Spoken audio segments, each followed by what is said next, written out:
Hi guys, I am Neetu Nigam and welcome to my channel My पाठशाला by Neetu निगम। आज मैं आपके लिए ओसवाल बुक से क्लास थर्ड मैथ ओलंपियाड के अंतर्गत चैप्टर 7 ज्योमेट्री की वर्कशीट लेकर आई हूँ। चैप्टर में आगे बढ़ने से पहले मैं ये बताना चाहूँगी आपको कि इसके स्क्रीनशॉट लेकर भी आप यहाँ पर बच्चों को पहले सॉल्व करवा के देख सकते हैं और फिर उसे सॉल्व करवा कर देखें कितने क्वेश्चंस के आंसर सही हुए हैं। इस तरह की शॉर्ट्स वीडियो मैंने बिना सॉल्व किए आपके लिए लोड की है। इसकी शॉर्ट वीडियो में जाके आप इसके स्क्रीनशॉट ले लीजिए, फिर इसे सॉल्व कीजिए और बच्चों से चेक कीजिए कि कितने बच्चे ने सॉल्व सही किए हैं। तो चलिए अब स्टार्ट करते हैं क्वेश्चंस को। हम साथ ही ये भी बताना चाहेंगे, यहाँ पे कुछ एक सीट रहती है हर चैप्टर से रिलेटेड ओसवाल बुक में, जिसके टू द पॉइंट्स यहाँ पे बताए रहते हैं। जैसे ज्योमेट्री है, बेसिक 2D शेप क्या क्या हो रहा है, ज्योमेट्री में बेसिक 3D शेप्स कौन कौन से हो जाते हैं, जैसे क्यूबेड, क्यूब, कोन, सिलेंडर, स्क्वायर, ये बेसिक 3D शेप होते हैं और इसकी प्रॉपर्टीज़ क्या होती है। उसी प्रकार बेसिक 2D शेप क्या है, triangle, rectangle, square, circle, Oval, ये सब बेसिक 2D शेप हैं। साइड्स इनके कितने होते हैं, वर्टेक्स कितने होते हैं, बेसिक कॉन्सेप्ट क्या होता है, ज्योमेट्री में क्या क्या आ जाते हैं।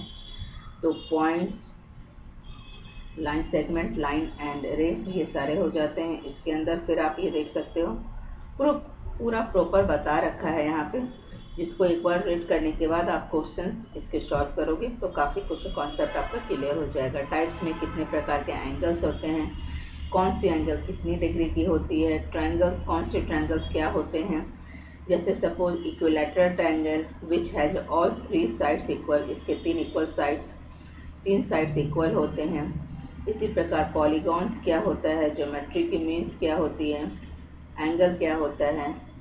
फिर पैरेलल एंड इंटरसेक्टिंग लाइंस में दो भाग को डिवाइड किया, पैरेलल लाइन और इंटरसेक्टिंग लाइन क्या है, quadrilateral, pentagon, hexagon, heptagon, octagon, ये सब में क्या क्या साइड्स होते हैं। ये टू द पॉइंट्स आप देख सकते हो और इसको समझ सकते हो, बहुत अच्छे से समझाया गया। चलिए अब आज के क्वेश्चन से स्टार्ट करते हैं। ज्योमेट्री लेवल 1 के पेपर हैं चैप्टर 7। इससे पहले मैंने 6 चैप्टर तक आपके क्वेश्चंस एंड सॉल्यूशन आपके साथ शेयर किया है। अगर आपने इसे नहीं देखा है तो एक बार अवश्य देखें और प्लीज़ आपसे निवेदन है कि पूरा अवश्य देखें। Select the correct image, mirror image of SOF, इसका हमें मिरर इमेज बनाना है। तो मिरर इमेज में हमेशा हमें यह ध्यान रखना है, जो भी ऑब्जेक्ट्स रहते हैं वो लेफ्ट से राइट हो जाते हैं और उसका जैसे ये F हमारा इस प्रकार लिखा हुआ है तो पोजीशन हमारा इस प्रकार हो जाएगा F का, ठीक है। O फिर एज इट इज सेम हो जाएगा और S जो है हमारा इस प्रकार हो जाएगा, ठीक है। तो ये हमारा इधर चला जाएगा, लेफ्ट से राइट और राइट से लेफ्ट, तो S हमारा लेफ्ट में चला गया, O एज इट इज हो गया और F जो इधर है इधर उठकर यहाँ पर F चला गया। तो ये हमारा मिरर इमेज में ये ऑप्शन आ रहा है। प्लस यहाँ पे आपका ट्रायंगल भी, एक मिनट इसको हम इरेजर से साफ कर देते हैं, ये जो है एरो है, एरो भी इधर से उठ के इस तरफ की डायरेक्शन में ये मूव हो जाएगा और यहाँ से यहाँ चला जाएगा। तो इस पोजीशन में चला जाएगा एरो भी और यहाँ पर हो जाएगा इधर रेक्टेंगल इस तरफ है, तो इसका डायरेक्शन चेंज होके पोजीशन भी चेंज हो जाएगा। तो ये ऑप्शन हमारा ऑप्शन बी में आ रहा है, this is the mirror image. Correct answer is option B. Next question number 2, चलिए समझते हैं। There are more straight line in than triangle is the adjoining line. तो यहाँ पर है कि there are 10 straight line and 5 triangles in the given figure. 5 triangles यहाँ पर हो रहा है एंड 10 स्ट्रेट लाइन हो रहा है। देखिए 5 ट्रायंगल्स क्या हो रहा है, 1 2 3 4 और ये एक 5 ट्रायंगल्स हो गए।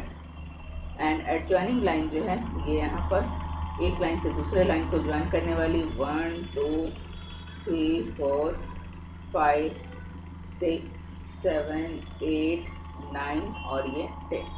तो यहाँ पर 10 जो है, there are 10 straight line and 5 triangles.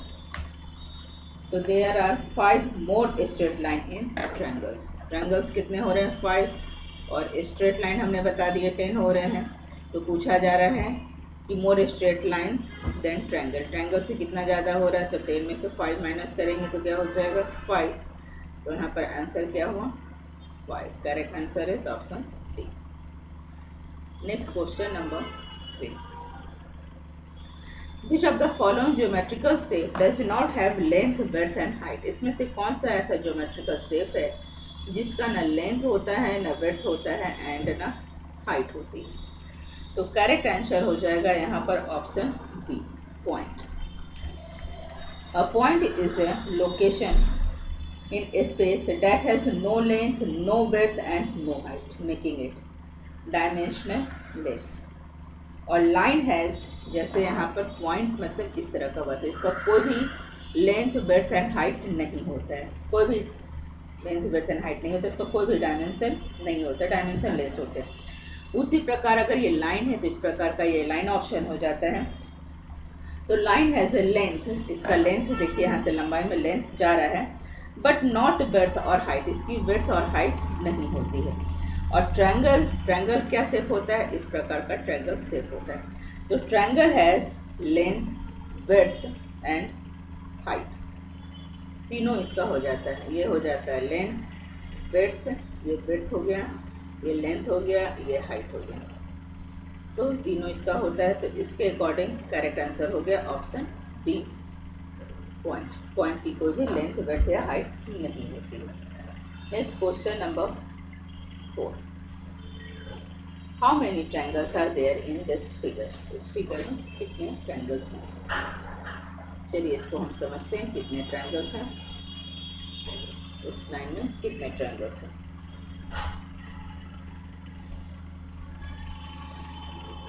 इसका ऑप्शंस भी हम देख लेते हैं। ऑप्शन नीचे आ रहा है 3, 10, 4 और 8। ठीक है, तो कितने ट्रायंगल्स हैं हम यहाँ पे काउंट करते हैं। चलिए सबसे पहले तो हम, ये हो गया 1 ट्रायंगल्स, 2, 3, ठीक है, 4, 4, 5, 6, 7 और ये पूरा 8। वापस आपको मैं रफ करवा के बताती हूँ। देखिए 1, 2, 3, 4, 1, 2, 3, 4, 5, 6, 7, 8 हो गए। फिर से समझिए, ये पूरा ट्रायंगल कितने हुए? 1, 2, 3 पूरे ट्रायंगल हो गए। फिर ये 4, 5 और ये 6, ठीक है, ये 7 और ये 8। तो टोटल ट्रायंगल हमारे कितने हो गए? 8। तो करेक्ट आंसर हो गया यहाँ पर ऑप्शन बी। नेक्स्ट क्वेश्चन है, which one of the following is a cube? इसमें से कौन सा शेप ऐसा है जो क्यूब है? जैसा कि आप ऊपर में डायग्राम्स में जो इसके समरी दिए गए हैं उसमें दिया गया है कि क्यूब के शेप कौन कौन से हैं। तो करेक्ट आंसर है option B. The correct answer B, which is the cube? Cube is a 3-dimensional shape. Cube is a 3-dimensional shape with 6 equal square faces. 6 equal square faces इसके दिख रहे हैं आपको, 2, 3, 4, 5, 6। तो correct answer is option B. Next question number 6। How many square are there in the following figure? इसमें कितने square हैं? देखिए 1, 2, 3, 4 और ये बाहर वाला एक 5, तो टोटल 5 स्क्वायर। तो correct answer is option C. Next question number 6 हो चुके हैं, 7। चलिए नीचे आ जाते हैं और इसमें हम समझते हैं, identify the straight line from the following. इसमें से स्ट्रेट लाइन कौन सा है? ए, बी, सी या डी? तो करेक्ट आंसर है ऑप्शन सी, ए और डी स्ट्रेट लाइन है। A straight line is the line that extend in the same direction without curving. So this is the straight line. Next question number 8.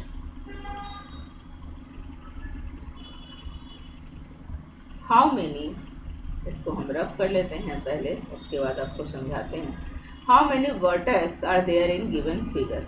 How many vertex, vertex यहाँ पे पूछा जा रहा है, तो आपको सबसे पहले पता होना चाहिए कि वर्टेक्स किसको कहते हैं। तो vertex is a point. Vertex क्या होता है, एक पॉइंट होता है वेयर 2 और more lines meet and given figure has 4 vertex. यहाँ पर एक पॉइंट होता है जो एक पॉइंट से दूसरे पॉइंट पे को मिलाता है। मोर लाइन्स में, एक लाइन से दूसरे लाइन को मिलाता है वो पॉइंट, वो वर्टेक्स कहलाता है। तो यहाँ पे कितने वर्टेक्स हो गए, 1 2, ये यहाँ पर एक से दो लाइन को मिला रहा है, फिर यहाँ मिला रहा है, फिर यहाँ मिला रहा है और फिर यहाँ मिला रहा है। तो इस प्रकार वर्टेक्स हो गया 1 2 3 एंड ये कॉर्नर वाला 4। तो करेक्ट आंसर हो गया option A. Next question number 9। How many triangles are there in following figure. इसमें कितने ट्रायंगल्स है, चलिए हम देख लेते हैं। पहले तो 1 ट्रायंगल्स पूरा हो गया, फिर ये हाफ हो गया, 1 2 3, फिर ये 4, ठीक है 4, और ये 5 6। तो कितने ट्रायंगल्स हो रहे हैं, 6 ट्रायंगल्स हो रहे हैं। अब ऑप्शन में हम देख लेते हैं, option C is the 6th triangle. Next question number 8।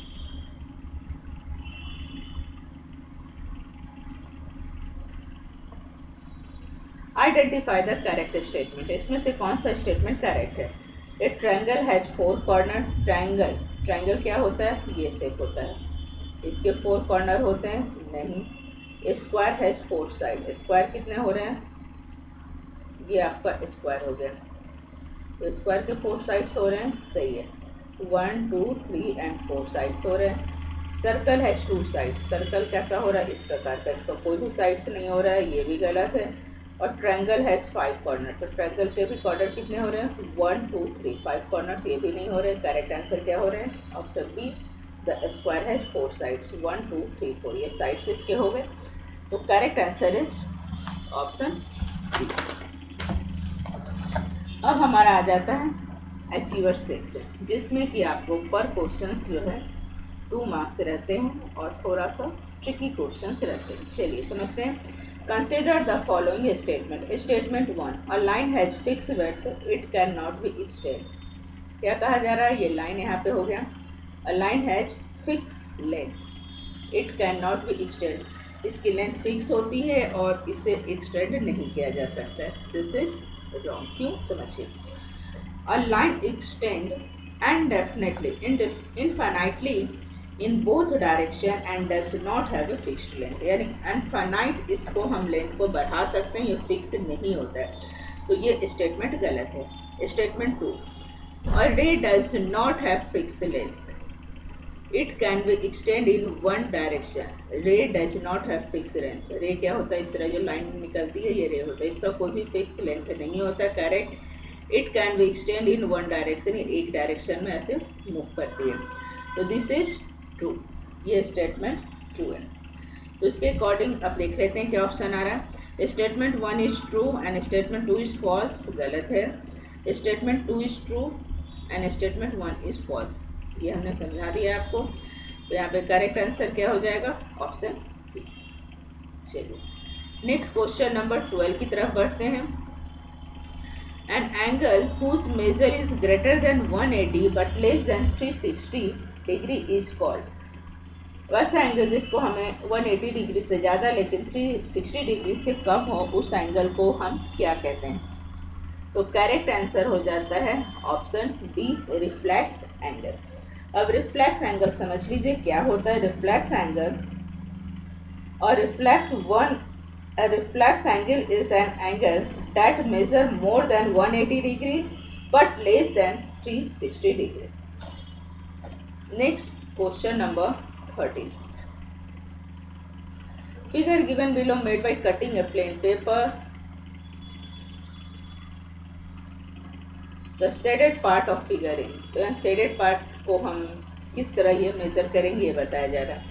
तो ट्रायंगल है, एक एक पार्ट ये जैसे 1 2 3 4 पार्ट हम ले लेते हैं, 4 पार्ट है और 3 शेडेड पार्ट है। तो यहाँ पे क्या हो गया, 3/4 इज द करेक्ट आंसर। इसको हम इस तरह डिफाइन कर सकते हैं। चलिए नेक्स्ट क्वेश्चन नंबर हम आगे की तरफ बढ़ते हैं। Question number 14 and 15। In which of the following kinds of triangle are that the angle equal. इसमें से कौन सा ऐसा एंगल है जिसके काइंड्स ट्रायंगल जो है इक्वल होते हैं। करेक्ट आंसर है इक्विलैटरल ट्रायंगल, जिसका डेफिनेशन आपको पीछे उस पेज पे दिख जाएगा। Equilateral triangles, all triangles are equal, each measuring 60 degree angles होता है, 60 डिग्री होता है। तो करेक्ट आंसर हो गया यहाँ पर option A. Next question number 15। The following figure is a rectangle, choose the correct option. A B equal to C D, correct है option A. A D equal to C D, A D equal to C B, ये second option वो भी सही है। A plus D C plus B equal to A B plus C D. तो इसके according answer हमारा हो रहा है option D, both A and B. A and B option हमारा सही है स्टेटमेंट के अनुसार। तो this is the correct answer option D, A and B option correct answer. तो आई होप आपको ये वीडियो अच्छा लगा और इसी प्रकार के एजुकेशनल वीडियो के लिए आप हमारे साथ बने रहें। और साथ ही आपसे ये भी कहना चाहूँगी कि इसके शॉर्ट वीडियो भी अवश्य देखें और इससे पहले सॉल्व करके देखें कि आपके बच्चे कितना सॉल्व कर पाते हैं, फिर आप ये वीडियो के द्वारा उसे आप एक्सप्लेन कर सकते हैं। और प्लीज़ हमारे चैनल को लाइक कीजिए, सब्सक्राइब कीजिए एंड शेयर कीजिए। आज के लिए इतना ही, और नेक्स्ट चैप्टर्स वीडियो देखना ना भूलें।